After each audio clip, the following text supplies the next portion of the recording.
तेच म्हटलं होतं, समिती नेमा पण तारीख पण सांगितली पाहिजे ना. मेंढपाळाचे प्रश्न तसे आहे, मच्छीमारांचे आहे, शेतमजुरांचे आहे, दिव्यांगाचे प्रश्न बाकी आहे. भेसळयुक्त दुधाच्या संदर्भात कायदा करणार होते, त्याचं आश्वासन दिलं पण काही झालेलं नाही. जेथपर्यंत ठोस कारवाई होत नाही सगळ्या मुद्द्यावर तोपर्यंत आंदोलन माघार नाही. आता गांधीगिरी संपली, भगतसिंगगिरी सुरू झाली.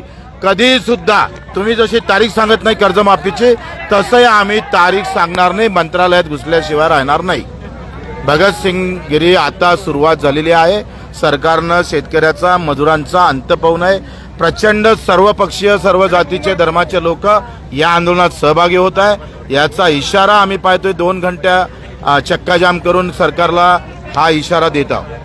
सरकारने जर आजचा आंदोलनाचा हे घेऊन तुम्हाला बैठकीला बोलवलं नाही तर पुढचं पाऊल काय असेल? मंत्रालयात घुसू ना, सरळ मंत्रालय. ज्वारी घेऊन बसलेले आहेत. हे ज्वारी 1500 रुपयात विकावं लागली.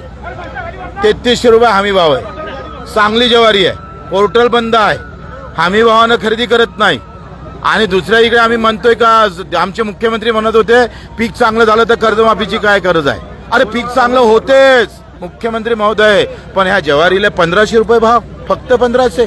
3300 रुपयाची ज्वारी माझ्या शेतकऱ्याला 1500 अर्ध्या किमतीत विकावं लागत असेल, तो जगन कसा?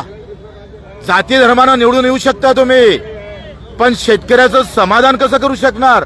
3300 रुपयात सोयाबीन विकावं लागली. तुम्ही भाव देत नाही म्हणून स्वामीनाथन काय म्हणायचे, उत्पादनापेक्षा उत्पन्न महत्वाचं आहे. आणि उत्पादन होऊन चालणार नाही, उत्पन्न वाढवावं लागन मुख्यमंत्री महोदय. आणि म्हणून तुम्ही वाट पाहू नका का यावर्षी चांगला हंगाम आहे, चांगलं पीक येईल, पण भाव कोण देणार आहे? भाव नाही म्हणून कर्जमाफीचा विषय येतं, लुटलं म्हणून कर्जमाफी येत आहे. आणि तुम्ही बोलले होते 7-12 कोरा कोरा कोरा. विसर पडू देऊ नका. शेतकऱ्याला फसवू नका, शेतमजुराला फसवू नका. तो शेतकरी तुम्हाला होट मारणारा आहे, हे विसरू नका.